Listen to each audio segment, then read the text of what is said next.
இறையேசுவில் பிரியமான சகோதர சகோதரிகளே, தவ காலத்தை நாம் ஆரம்பித்திருக்கிறோம். இந்த தவ காலம் நமக்கு கொடுக்கப்பட்ட ஒரு பெரிய மாபெரும் வரப்பிரசாதம், ஒரு அருள் கொடை. இது ஒரு அருளின் காலம், இது ஒரு இரக்கத்தின் காலம், இது ஒரு நமக்கான காலம், பாவிகளாகிய நமக்கான ஒரு காலம். இந்த தவ காலத்தை பற்றி சொல்லும் பொழுது ஒரு வார்த்தையிலே சொல்லுவார்கள், கடவுளை நோக்கி நமது முகத்தை திருப்புவது, சாத்தானுக்கு முகத்தை மறைப்பது. Yes to God, no to evil. அப்போ இதுதான் முக்கியமான ஒரு மையமாக இருக்கிறது, தவ காலத்தினுடைய மையம். அதிகமாக நாம் ஆண்டவரை நோக்கி நமது உள்ளத்தை திருப்ப வேண்டும். அதற்காக எவ்வளவோ வழிமுறைகள் இருக்கிறது. நாம் நற்செய்தியிலே வாசித்தோம், ஜபம், தவம், நோன்பு, இன்னும் நிறைய தர்ம செயல்பாடுகள், நிறைய ஆன்மீக காரியங்கள் இருக்கிறது. திருப்பலி, ஜபம், ஜபமாலை, சிலுவை பாதைகள், நற்செய்தி கூட்டங்கள், இன்னும் ஆழ்ந்த தியானங்கள், இப்படி பல்வேறு விதங்களிலே, அதே போல இறை இரக்கத்தின் ஜபமாலை, இப்படி பல்வேறு விதங்களிலே நம்மை ஆண்டவரோடு இணைத்து கொள்ளக்கூடிய, ஆண்டவர் பக்கம் நமது முகத்தை, நமது திசையை நோக்கக்கூடிய ஒரு காலம்தான் இந்த அருமையான மகிமையான ஒரு தவக்காலம். ஒவ்வொன்றுக்கும் ஒரு காலம் உண்டு. சபை உரையாளர் 3ஆம் அதிகாரம் 18வது வசனத்திலே நாம் பார்க்கின்றோம், விதைப்பதற்கு ஒரு காலம், அறுவடை செய்வதற்கு ஒரு காலம், கண்ணீர் சிந்துவதற்கு ஒரு காலம், மகிழ்ச்சியாக இருப்பதற்கு ஒரு காலம், பாவத்திலே இருப்பதற்கு ஒரு காலம், பாவம் இல்லாமல் தூய்மையாக இருப்பதற்கு ஒரு காலம். இப்படி அருமையான ஒரு வாழ்க்கை தத்துவத்தை பற்றி சொல்லப்படுகிறது. நாம் நமது இயற்கையிலும் காலங்கள் இருக்கிறது. மழைக்காலம், வெயில் காலம், இளவேநீர் காலம், பருவ காற்று காலங்கள், குளிர்காலம், இப்படி பல்வேறு விதமான காலங்கள் இருக்கிறது. அதே போல நமது வழிபாட்டிலும் சில காலங்கள் இருக்கிறது. திருவருகை காலத்திலே நாம் வழிபாட்டை ஆரம்பித்தோம். பொதுக்காலம், தவக்காலம், பாஸ்கா காலம், ஆண்டவர் இயேசுனுடைய உயிர்ப்பு காலம் என்று பல்வேறு விதமான காலங்கள் இருக்கிறது. இதிலே தலையானது, சிறப்பானது இந்த தவக்காலம் என்று அழைக்கப்படுகிறது. இறையியலார்கள் இந்த காலத்தை இரண்டாக பிரிக்கின்றார்கள். ஒன்று வரலாற்று காலம், குரோனோஸ், இரண்டாவது அருளின் காலம், கெய்ரோஸ் என்று பிரிக்கின்றார்கள். திருநீற்று புதனோடு தொடங்கும் இந்த தவக்காலம் 40 நாட்கள், இது ஒரு அருளின் காலம் என்று திருச்சபை அழைப்பு விடுக்கிறது. இந்த தவக்காலத்திலே, இந்த அருளின் காலத்திலே நமக்கு கொடுக்கப்பட்ட வாய்ப்புகளை பயன்படுத்தி நாம் ஆண்டவரிடம் இன்னும் அதிகமாக ஈடுபட வேண்டும். குறிப்பாக ஆயத்தம் செய்தல், பாஸ்கா விழாவிற்காக நம்மை ஆயத்தம் செய்தல். இன்னும் ஆயத்தம் செய்தல் என்பது நமது திருமுழுக்கை நினைவுபடுத்துகிறது. முன்னைய காலங்களிலெல்லாம் இந்த திருநூற்று புதனிலிருந்து பாஸ்கா திருவிழிப்பு நாட்கள் வரை ஆயத்த காலம், இந்த தவக்காலம் 40 நாட்கள் அவர்கள் ஆயத்தம் செய்த, எதற்கு? திருமுழுக்கு பெறுவதற்கு ஆயத்தம் செய்தார்கள். பெரியவர்கள் தான் திருமுழுக்கு பெற முடியும் அந்த காலத்திலே. எனவே அப்படிப்பட்ட ஒரு காலத்திற்கு இதை பயன்படுத்தினார்கள். ஆனால் தற்பொழுது நாம் சிறுபிள்ளையிலே ஞானஸ்நானம் கொடுத்து விடுகிறோம். எனவே ஆண்டவர் இயேசுவின் உயிர்ப்பு பெருவிழாவுக்கு, அந்த பாஸ்கா பெருவிழாவிற்கு நாம் சந்திப்பதற்கு, உயிர்த்த ஆண்டவரை சந்திப்பதற்கு நம்மையே நாம் ஆயத்தப்படுத்திக் கொள்ள வேண்டும். நமது உள்ளத்தை நாம் சீர்படுத்த வேண்டும். அதைத்தான் யோவேல் 2ஆம் அதிகாரம் 12வது வசனத்தில் நாம் பார்க்கிறோம். உங்கள் ஆடைகளை அல்ல, உங்கள் உடைகளை அல்ல, உங்கள் உள்ளத்தை கிழித்துக் கொள்ளுங்கள். எனவே நமது உள்ளத்தை ஆண்டவர் பக்கம் திருப்புவதுதான் இந்த அருமையான ஒரு காலம். சாத்தான் தீய எண்ணங்கள், தீய பழக்க வழக்கங்கள், பாவத்திற்கு நமது உள்ளத்தை திருப்ப வேண்டும், மறுப்பு காட்ட வேண்டும், நமது உள்ளத்தை அடைக்க வேண்டும். எனவே நமது உள்ள கதவை ஆண்டவருக்கு திறப்போம். இந்த பாவங்கள், தீய நாட்டங்கள், இவற்றிற்கு நாம் அடைக்க வேண்டிய ஒரு அருமையான ஒரு மகிமையான காலம்தான் இந்த தவ காலம். எனவேதான் இந்த ஆயத்தப்படுத்துதல், நாம் முழுவதுமாக நம்மை ஆயத்தப்படுத்த வேண்டும். ஆண்டவரோடு ஒப்புரவாக வேண்டும். ஒப்புரவின் காலமாக இருக்கிறது. நமது பாவங்களால் நமது குற்றங்களால் நமக்கும் சகோதர சகோதரர்களுக்கும் இடையே உறவு சிக்கல் ஏற்படுகிறது. அதே போல ஆண்டவருக்கும் எனக்கும் அந்த உறவு முறிபடுகிறது. எனவே அந்த உறவை நான் புதுப்பித்துக் கொள்கிறேன். ஆண்டவரோடு எனக்கு உறவு இல்லை என்றால் நிச்சயம் என்னால் வளர முடியாது, வாழ முடியாது. இந்த உலகத்தாரோடு உறவு இருக்கிறது, நட்பு இருக்கிறது, தொலைத்தொடர்பு சாதனங்களோடு அதிகமான நட்பு இருக்கிறது. ஆனால் அதைவிட ஆண்டவரோடு தான் முதன்மையான பிரதான நட்பு இருக்க வேண்டும். இதை முறித்து கொள்ள வேண்டும். எனவே அத்தகைய விதத்திலே ஒப்புரவாகக்கூடிய ஒரு நிலையை குறிக்கிறது. திருப்பாடல் 51:7 வசனம், ஈசோப்பினால் என்னை கழுவி அருளும், நான் தூய்மையாவேன். என்னை கழுவி அருளும், உரை பணியிலும் நான் வெண்மையாவேன். எனவே இது ஒரு தூய்மைப்படுத்தக்கூடிய ஒரு காலம், ஒரு சலவை சுத்திகரிப்பு செய்யக்கூடிய ஒரு காலம்தான் இந்த தவக்காலம். பாவத்திற்காக மனம் வருந்தி பாவத்தை ஏற்றுக்கொண்டு பாவ மன்னிப்பு பெற்று வெண்பனி போல தூய்மையாக நமது உள்ளத்தை மாற்றுகின்ற ஒரு காலம்தான் இந்த காலம். 10வது வசனம், கடவுளே தூயதோர் உள்ளத்தை என்னுள்ளே படைத்தருளும், உறுதி தரும் ஆவியை புதுப்பிக்கும் ஆவியை என்னுள்ளே படைத்தருளும். எனவே அப்படிப்பட்ட நமது உள்ளத்தை கழுவி சலவை செய்து தூய்மைப்படுத்தி பரிசுத்த ஆவியால் புதுப்பிக்கின்ற ஒரு காலம்தான். ஆடை பழுதடைகிறது, கரைபடுகிறது, நாம் சலவை செய்கிறோம். சலவை செய்து புதிய ஆடை போல அப்படியே இருக்கிறது. அழுக்கான ஆடையோடு நாம் இருப்பதில்லை. ஆனால் அழுக்கான பாவத்தோடு செய்த பாவத்திலே திரும்ப திரும்ப செய்து சில பாவங்களுக்கு அடிமையாகி போதைப் பொருட்கள், தீய நாட்டங்கள், அலைபேசி, தொலைத்தொடர்பு சாதனங்கள், இன்னும் சில பாவங்களுக்கு நாம் அடிமையாகி கொண்டே இருக்கிறோம். நம்மளை அறியாமலே நாம் அடிமையாகி கொண்டே இருக்கிறோம். அதிலிருந்து நாம் வெளிவரக்கூடிய ஒரு காலம்தான் இந்த தவக்காலம். தூய்மைப்படுத்தக்கூடிய ஒரு சலவை சுத்திகரிப்பு செய்யக்கூடிய, நம்மையே புதுப்பிக்கின்ற ஒரு அருமையான ஒரு காலம். ஆனால் இந்த பாவத்திலிருந்து எப்படி விடுபடுவது? நல்லது செய்ய நினைக்கிறேன், பாவம் செய்யாமல் இருக்க வேண்டும் என்று நினைக்கிறேன், ஆனால் முடியவில்லை. அதைத்தான் உரோமையர் 7ஆம் அதிகாரப்படியார் தெளிமையாக அருமையாக சொல்வார். மனிதனுக்குள்ளே ஒரு போராட்டம். நான் நல்லது செய்ய நினைக்கிறேன், ஆனா என்னால் நல்லது செய்ய முடியல. விரும்பாத தீமையை செய்து விடுகிறேன், பாவத்திலே விழுந்து விடுகிறேன். அப்படின்னா என்ன? அந்த பாவ நாட்டம், பாவ இயல்பு, ஊனியல்பின் செயல்பாடுகள், அசுத்த ஆவியினுடைய செயல்பாடுகள் என்னில் குடிகொண்டிருக்கிறது. தீ ஆவியினுடைய செயல்பாடுகள் என்னில் குடிகொண்டிருக்கிறது. அது உன்னை பற்றி பிடித்து விட்டது. அதனுடைய கட்டுக்குள் நீ இருக்கிறாய். அதிலிருந்து வெளிவர முடியாமல் தத்தளித்து கொண்டிருக்கிறாய். எனவே இந்த தவக்காலம் இதிலிருந்து வெளிவருவதற்கான ஒரு காலம். சில பாவங்கள் சிலர் அறியாமலே செய்து கொண்டிருக்கிறார்கள். போதை பழக்க வழக்கங்கள், குடி, புகைப்பிடித்தல், அலைபேசி, இன்னும் பல்வேறு விதமான நாம அடிமைத்தனத்தில் இருக்கக்கூடிய பாவங்களை நாம பார்க்கிறோம். அதுல இருந்து வெளியே வர முடியல. நம்மளை அறியாமலே வந்துருது. புரணி பேசுதல், அடுத்தவர்கள் பெயரை கெடுத்தல், தன்னை அறியாமலே வந்துருது. நம்ம அதை தீர்வு எடுக்கிறோம், முடியல. அலைபேசி குறைக்கணும், தவ காலத்துல அதை அதிகமாக பயன்படுத்தக்கூடாதுன்னு நினைக்கிறோம். ஆனாலும் சோதனை. செய்த பாவத்திலே மூழ்கி இருக்கிறது. சில பாவத்தில் அடிமையா இருக்கிறோம். சாத்தானின் கட்டு. நம்ம வெளி வரணும்னு நினைக்கிறோம், அலைபேசி பயன்படுத்தாமல் இருக்கணும்னு நினைக்கிறோம், நல்லதையே பேசணும்னு நினைக்கிறோம், கோயிலுக்கு வரணும்னு நினைக்கிறோம், அதிகமாக ஜெபம் பண்ணணும்னு நினைக்கிறோம். ஆனாலும் முடியல. சாத்தான் நம்ம முயற்சி எடுக்கும் பொழுது, ஆண்டவர்கிட்ட நம்ம அதிகமாக நம்ம திருப்பும் பொழுது அவனுடைய வேலை அதிகமாக இருக்கும். அவன் நம்மளுக்கு பிடிச்சு இழுப்பான். ஆனாலும் நாம் எதிர்த்து போராட வேண்டும், முன்னோக்கி செல்ல வேண்டும். எனவேதான் பவுலடியார் தெளிவாக சொல்லிட்டேன், ஏனெனில் பாவம் நம்மள குடிகொண்டிருக்கு, சாத்தான் நம்ம உள்ளத்துல குடிகொண்டிருக்கு. அதனாலதான் எழுந்து வர முடியல. நம்மளை அறியாமலே செய்த பாவத்தை செய்து கொண்டிருக்கிறோம். போதை பொருட்களுக்கு அடிமையாகி இன்னைக்கு சமூகம் சீரழிந்து கொண்டிருக்கிறது. தவறான பழக்க வழக்கங்கள், பாவத்தை நியாயப்படுத்துதல், பாவம் என்ற நிலையே இல்லாத ஒரு நிலை, பாவம் என்ற உணர்வில்லாமல் ஒரு நிலை இன்னைக்கு இருக்கிறது. நான் எங்க பாவம் செஞ்சேன், இதுல என்ன தப்பு இருக்குது? பாவத்தை நியாயப்படுத்துதல் இதெல்லாம் இருக்குது.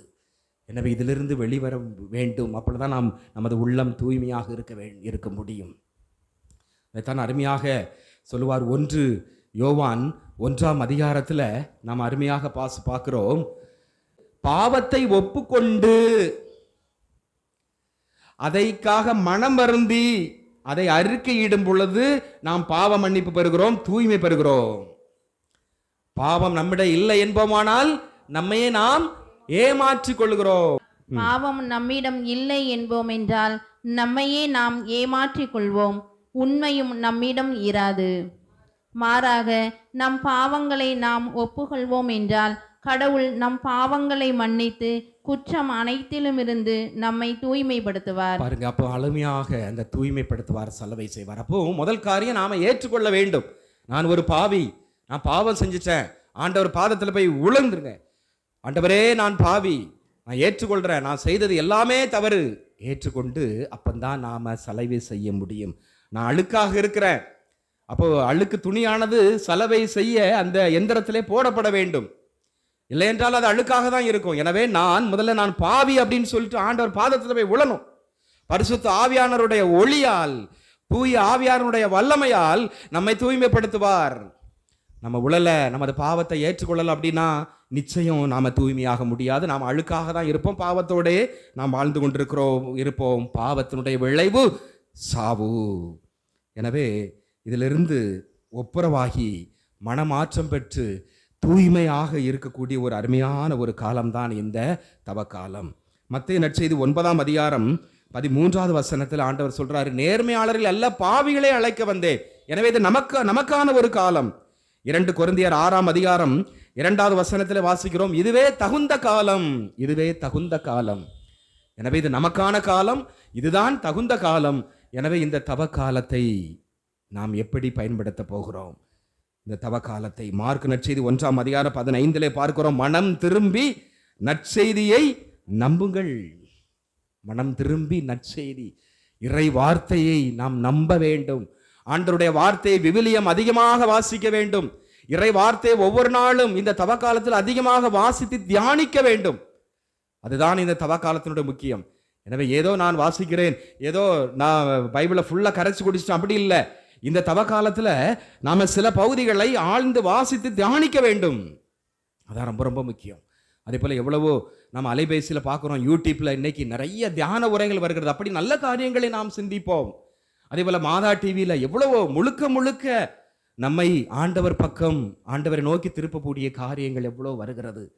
எனவே அதை நோக்கி நாம் திருப்ப வேண்டும். இறை வார்த்தை, விவிலியம், அதெல்லாம் ரொம்ப ரொம்ப முக்கியமாக இருக்கிறது. தவக்கால தியானம் மாதா டிவியில ஒரு நாளைக்கு 3 முறை அதே மறு ஒளிபரப்பு செய்கிற இன்னும் நிறைய இடங்கள்ல தவக்கால தியானங்கள் அதிகமாக நான்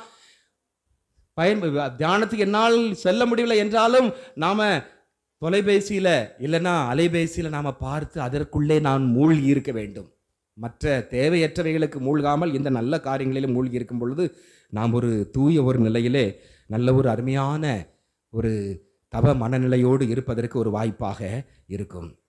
இந்த நற்செய்தியிலே நாம் வாசித்தோம், இந்த தவ காலத்தில் இருக்கக்கூடிய 3 முக்கிய தூண்கள்: ஜெபம், தவம், நோன்பு. இந்த 3ஐயுமே ஆண்டவர் என்ன சொல்லுகிறார்? நீ வெளிப்படையாக செய்யாத, தனிப்பட்ட விதத்தில் செய்யி அப்படின்னு சொல்றாரு. அதைத்தான் வெளிப்பார்வையில் செய்யப்படும் நல்ல செயல்கள் மக்கள் பார்க்கிறார்கள். ரொம்ப பிரமாதமான பக்திமான், பிரமாதமா நல்ல அறச்செயல்களை செய்கிறாரே. மறைவாக செய்யப்படும் நற்செயல்களை கடவுள் பார்க்கிறார். மக்கள் பார்க்க வேண்டுமா? கடவுள் பார்க்க வேண்டுமா? கடவுள் பார்க்க வேண்டும். கடவுள் நமது நல்ல செயல்களையும் பார்ப்பார், தீய செயல்களையும் பார்ப்பார். மனிதர் பார்வையில் சில நல்ல செயல்களை காட்டிடுவோம், தீய செயல்களை மறைச்சிருவோம். ஆனா கடவுள் பார்வையில் ரெண்டுமே தப்ப முடியாது, ரெண்டுமே தெரியும். எனவே நாம் செய்யக்கூடிய இந்த 3ம், ஜெபம், தவம், நோன்பு, இது 3ம் கடவுள் பார்வைக்கு தெரிந்தால் போதும். எனவே மறைவாக நாம் செய்ய வேண்டும் என்று ஆண்டவர் அதிகமாக இந்த நாளிலே நமக்கு அறிவுறுத்துகிறார்.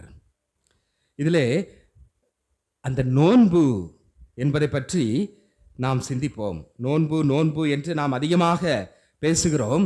ஆனால் இந்த நோன்பினுடைய உண்மையான அர்த்தம் என்ன?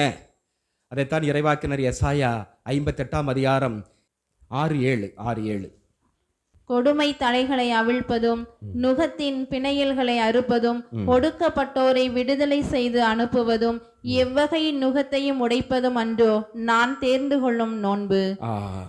பசித்தோர்க்கு உங்கள் உணவை பகிர்ந்து கொடுப்பதும் தங்க இடமில்லா வறியோரை உங்கள் இல்லத்திற்கு அழைத்து வருவதும் உடையற்றோரை காணும்போது அவர்களுக்கு உடுக்க கொடுப்பதும் உங்கள் இனத்தாருக்கு உங்களை மறைத்து கொள்ளாதிருப்பதும் அன்றோ நான் விரும்பும் நோன்பு.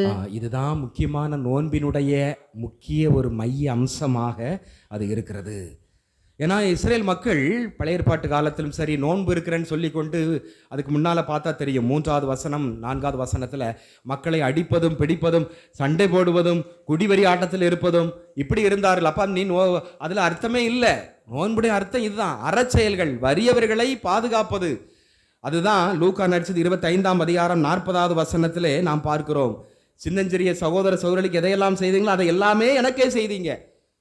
உடை இல்லாமல் இருக்கும்போது உடை கொடுத்தேன், வீடு இல்லாமல் இருக்கும்போது வீடு கொடுத்தேன், அவங்க நோயில் இருக்கும்போது பார்க்க போனேன், சிறையில் இருக்கும்போது சந்திக்க போனேன், பசியாக இருக்கும்போது உணவு கொடுத்தேன். அப்போ இந்த தர்மம், இந்த அறச்செயல்கள், அப்போ இதுதான் உண்மையான ஒரு நோன்பு என்று சொல்லப்படுகிறது.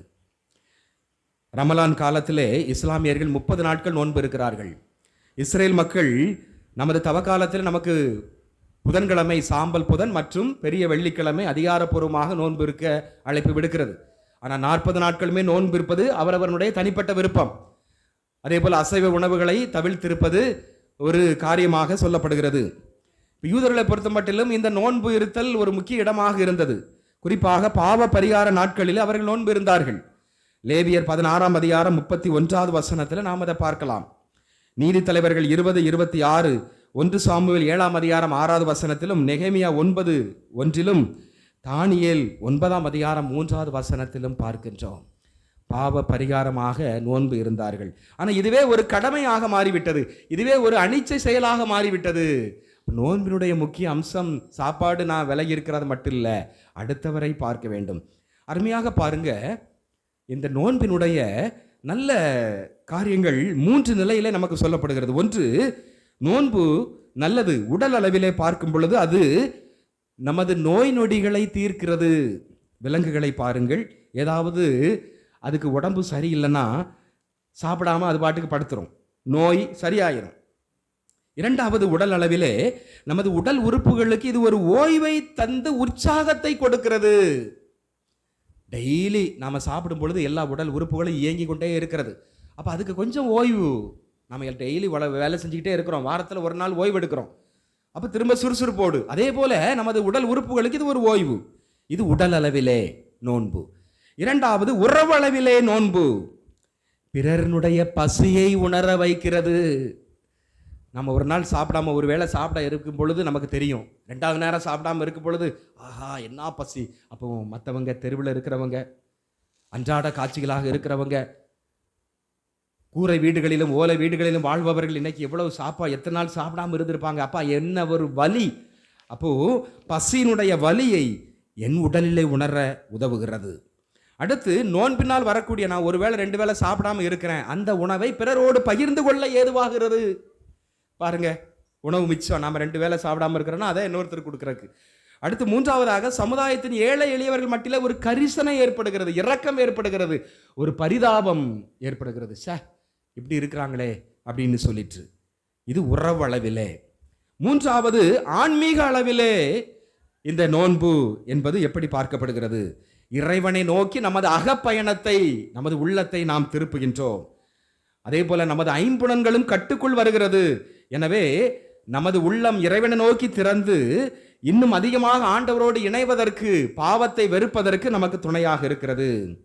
அதே போல என் உடல் சார்ந்த, மனம் சார்ந்த சோதனைகளை எதிர்கொள்வதற்கு வல்லமையும் ஆற்றலையும் தருகிறது இந்த நோன்பு. எனவே இதுதான் நோன்பினுடைய உண்மையான ஒரு அர்த்தம். இப்படி நேர்மறையாக நல்ல காரியங்கள் நிறைய இருக்கிறது நோன்புல. ஆனால் அதை விட்டுட்டு இஸ்ரேல் மக்கள் தவறான ஒரு விதத்திலே நான் நோன்பு இருக்கிறேன், அப்படி இருக்கிறேன் அப்படிங்கிற மாதிரி புரியப்படுகிறது. எனவே அதைத்தான் ஆண்டவர் இயேசு, உண்மையான நோன்பை நாம் செய்யா இந்த தவக்கால அருமையான ஒரு காலமாக இருக்கும் என்பதை ஆண்டவர் இயேசு நமக்கு அழைப்பு விடுகிறார். அன்புக்குரியவர்களே, இந்த தவக்காலத்திலே நமக்கு 40 நாட்கள் கொடுக்கப்படுகிறது.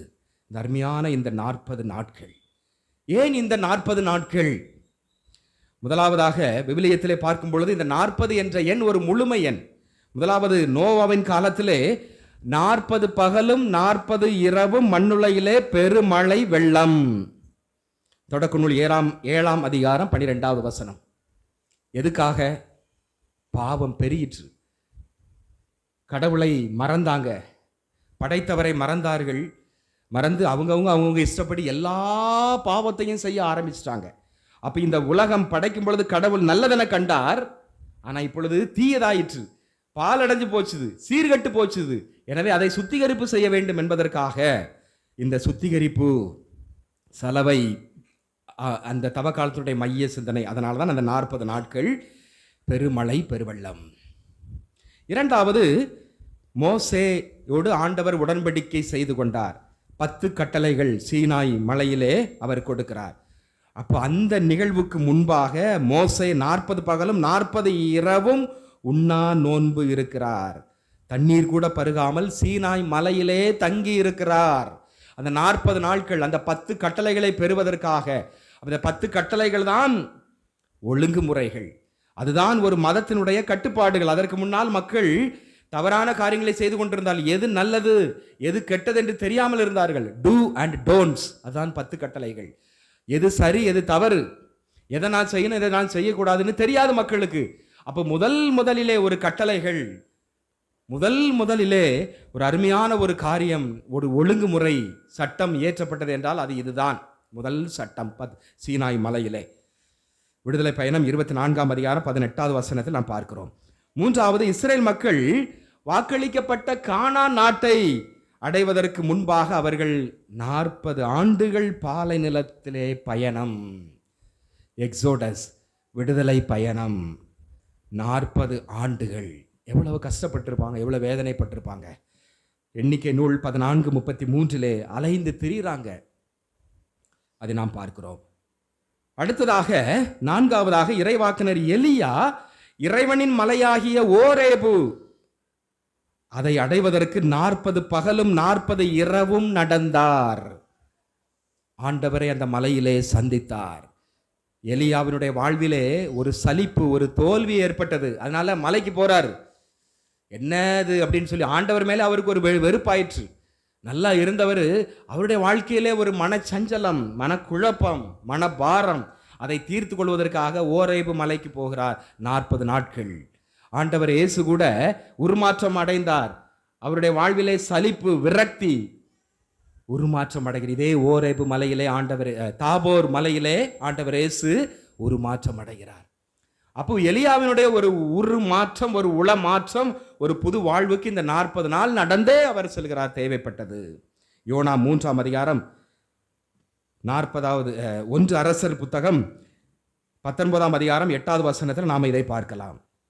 ஐந்தாவதாக, யோனாவின் தூதுரை, யோனாவினுடைய இறைவாக்கை கேட்டு மக்கள் நோன்பிருந்தார்கள். அரசர் முதல் ஆண்டி வரை எல்லோரும் நோன்பிருந்தார்கள். யோனா 3ஆம் அதிகாரம் 4வது வசனத்தில் பார்க்கிறோம். யோனா இப்போ சொல்றாரு, இந்த 40 நாட்கள்ல நினிவே நகரம் அழிக்கப்படும். நீங்கள் மனமாறி சாக்கூடில் அமர்ந்து நோன்பு இருக்காவிட்டால் இந்த நகரம் முழுவதும் அழிக்கப்படும், 40 நாள்ல அழிக்கப்படும் என்று சொல்லுகிறார். ஆறாவதாக, இயேசு தனது பொது வாழ்வை துவங்குவதற்கு முன்பாக பாலை நிலத்திலே சோதிக்கப்படுகிறார். 40 நாள் இரவும் பகலும் நோன்பு இருக்கிறார். மத்தேயு நற்செய்தி 4ஆம் அதிகாரம் 1-2 வரை மற்றும் மார்க்கு, லூக்கா நற்செய்தியிலும் நாம் இதை பார்க்கலாம். எனவே அன்புக்குரியவர்களே, இந்த அருமையான இந்த தவ காலம் நமக்கு கொடுக்கப்பட்டிருக்கக்கூடிய ஒரு அருளின் காலம், ஒரு சுத்திகரிப்பு, தூய்மையாக்கக்கூடிய ஒரு காலம், ஒப்புரவின் காலம், ஒரு இரக்கத்தின் காலம். இதை நாம் அருமையாக பயன்படுத்தி பாவத்திலிருந்து விடுபட்டு, பாவத்திற்கு நோ, ஆண்டவர் இயேசு நல்ல காரியங்களுக்கு எஸ், ஆண்டவரை நோக்கி நமது பாதையை திருப்புவோம். இந்த தவறான பாதைக்கு நாம் நமது உள்ளத்தை, கதவை மூடுவோம். ஆண்டவர் இயேசு இறைவார்த்தை, திருப்பலி, ஜபங்கள், தியான வழிபாடுகள், இவைகளுக்கு நமது உள்ளத்தை திறப்போம். ஆண்டவரை நோக்கி நமது இந்த காலத்தை எழுப்புவோம். நமது தவக்காலம் ஒரு சிறப்பான, அருமையான, மகிமையான, ஒரு மாசற்ற வாழ்க்கையிலே ஒரு உன்னதமான ஒரு காலமாக அமைய இதுவே தகுந்த காலம் என்பதை அமைய நாம் தொடர்ந்து ஜெபிப்போம். ஆமென்.